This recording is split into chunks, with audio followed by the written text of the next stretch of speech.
Yeah, it's not an M car, yeah. No.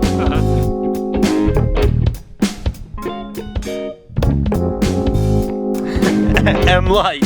I haven't heard that one before. That's good. Yeah, it's a turbo, but no, it's not an M car, not an M car.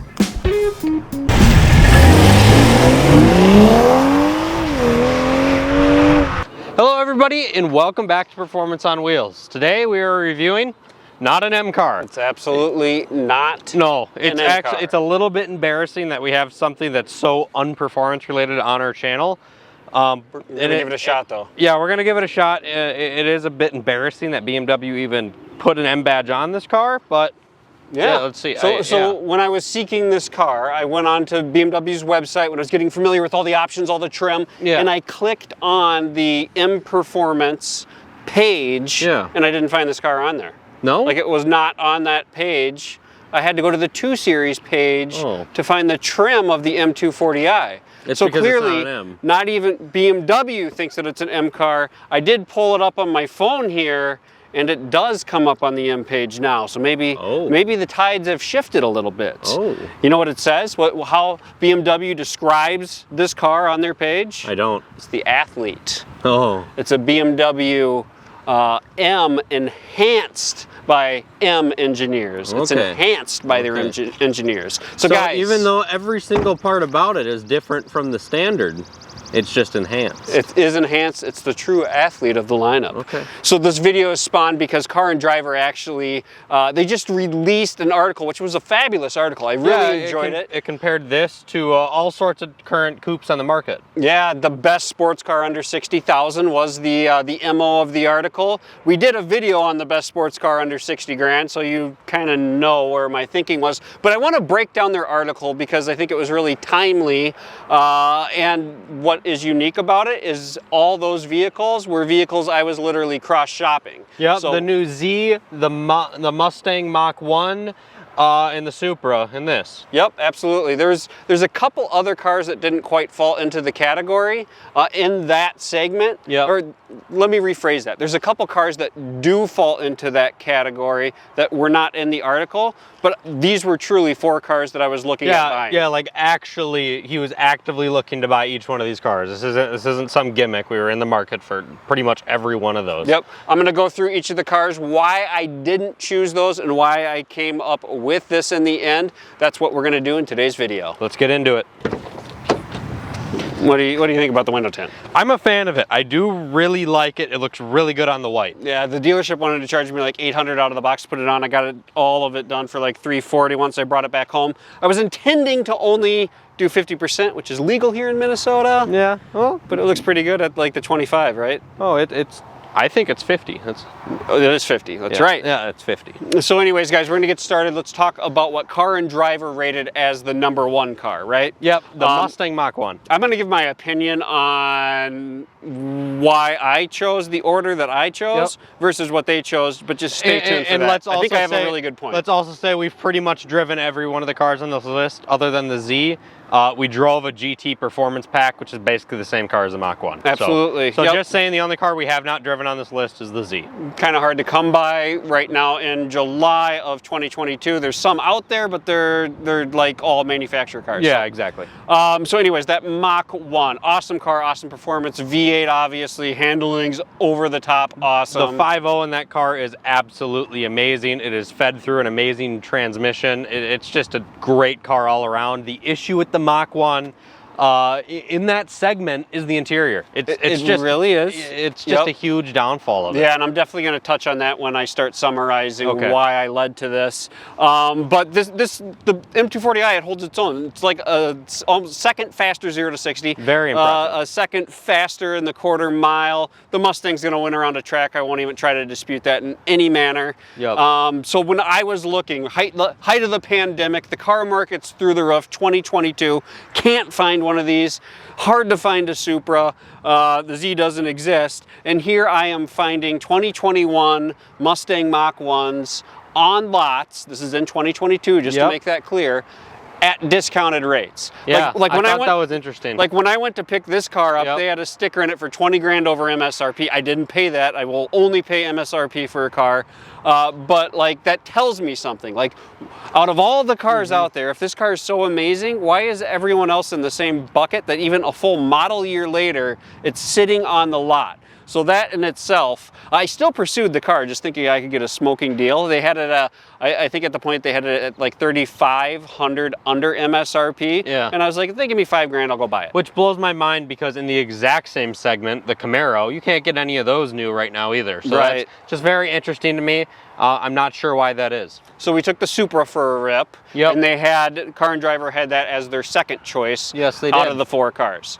And my opinion on the Supra is, I think it looks cool. Like it's a cool sports car. It is a very cool looking car. It's very small. Yep, it's very small. It's impractical, right? Yeah. So just for me personally, when I do the whole all-encompassing, that's kind of where the Supra loses my interest. I also have a bit of an issue with the interior. Like it's good, but I like this more. That's just personal preference, I realize. Yeah, that's definitely personal preference because in my opinion, it is almost identical, and except here we have some carbon. And we're also going to summarize that point on when I wrap it all up and bring it all together, right? So the last car, the Z. And when I first saw the Z, I started calling around to dealers. Z's in the 4th place in the Car and Driver article, by the way. This hits 3rd. The Z's not on the market. Dealerships have no idea when they're going to get it.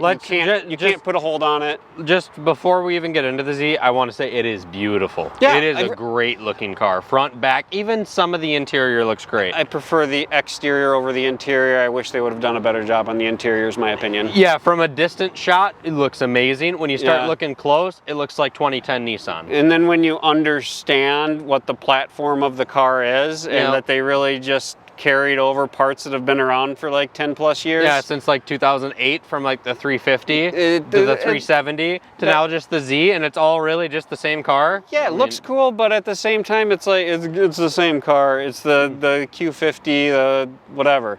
Like, cool car. I might buy one for the right price. Yeah, absolutely. But again, when you're in this segment and you're talking about the best option, this is it. This is it. And I'm gonna summarize that why, right? So Car and Driver, they get these cars, and I understand this is their profession. Like it is their job to focus in on the details and understand in a hurry the differences from one car to another. Correct. Whether that's a day, a weekend, a week. Sometimes they do long-term reviews.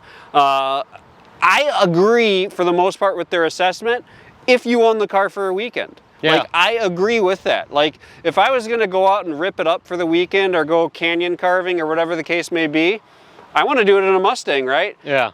But if I think about doing it the next weekend and the next weekend after that and the next weekend after that, that Mustang loses its luster in a hurry to me personally, because I start thinking about the other daily driving aspects of it when you bring in the interior, like you mentioned. Yeah, the interior is bad in the Mustang. It really is, especially when you're looking at a price point similar to the M240i. You're talking about a screen that's like 2 inches by an inch. Yeah. Plastic party everywhere.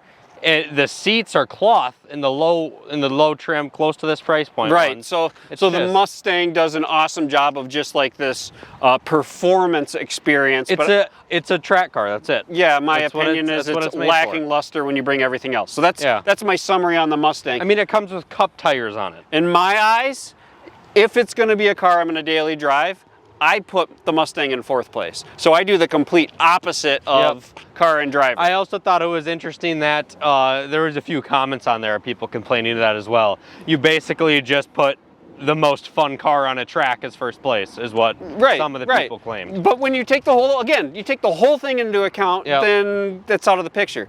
Supra, right? So the Supra, that's my 2nd place car. The reason I didn't choose the Supra over this car is all-encompassing. It's the same motor, it's the same transmission. In all honesty, I know exactly why I didn't pick the Supra. I'm just going to say it for him. He didn't fit in it. His wife didn't want it. And it wasn't very practical. I hit my head. Even when I was cautiously thinking about hitting my head getting into the car, like I was literally thinking about it, I still smacked my head in the car. If the car was a little bigger, I guarantee he would have bought the Supra. Yeah, you do the whole like thing like this, and when you're talking to someone, and it's a small car, don't get me wrong. Yeah, the interior, it's annoying. Seeing out of it, it's kind of a pain in the butt. But all in all, it's very similar to this car. Yeah, so again, the performance is similar, the gas mileage is similar, engine, transmission, all that stuff's very similar to this. It's rear-wheel drive, this is all-wheel drive. I actually have a trunk, I actually have a back seat, so you throw in the practicality of owning the car versus a weekend with it, and this takes the cake. Yeah, absolutely. Also, the quality of the interior, I think, is just a little bit better than the Supra. And my experience, the Harman Kardon stereo, little bit better than the Supra, way better than the Mustang. The Nissan, it's just kind of boring. So that's which is too bad because it looks so good. Right. Yeah. My take is and that's just the summary of the Nissan, in my opinion. And which the car is boring. Which unfortunately has me worried about the R36 GTR. I think they're going to get it right. I really do. So? Yeah. Just to clarify here, right? I am M240i, and I'm going to own this car for 5 years. Okay. So that's my criteria, right? I'm not going to, but that's my criteria. This isn't a weekend. This isn't a month. 5 years of ownership. I'm going M240i, Supra, Z, Mustang. Do you agree with that? I don't. I would pick the Supra. The Supra first. Yeah. Yeah, and this is the point I was going to make. Everything the same, but the Supra first. And this is the point I was going to make.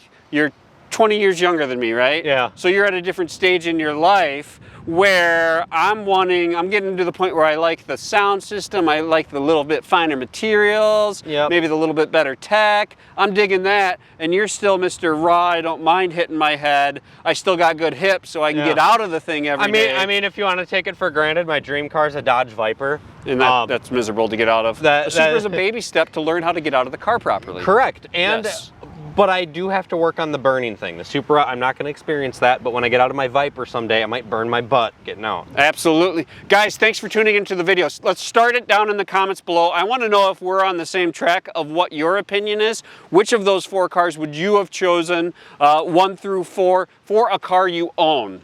Yeah, I totally agree. I want to see that in the comments below, but I want to talk about one thing before we close this video up. I want to just touch base on the Z and just how unfortunate it is that we've been waiting for this car for so long, that they developed the 350, the 370 since like 08 to like 2021. And now we finally get this new car, and it's just unfortunately such a disappointment to everybody that's reviewed it so far. I wouldn't say everybody that's reviewed it, right? There's people that love it. There's huge fanatics. There is, but it's just, I mean, you look on the interior, the heated seats, the buttons, all of those buttons. It got me excited. So they released it, you see the car, it's a beautiful car, and then you start to understand the technology and the power plant behind it, and it's just like, you keep sinking down. You start excited. Do you think it's going to be as popular as the Supra was when it launched? No. No? Well, the Supra wasn't terribly popular. How do you think it's going to do now that the Supra has a manual? Because you can now get this engine with a manual transmission. Supra's a faster car. You know, are they going to do a Nismo that cranks it up? And I just said Nismo funny because... Long story. It's a long story why you said it funny. It is Nismo. Maybe that's a story for a future time. Thank you guys so much. Would love to see some insight on what you guys think in the comments below. Have a great rest of your day.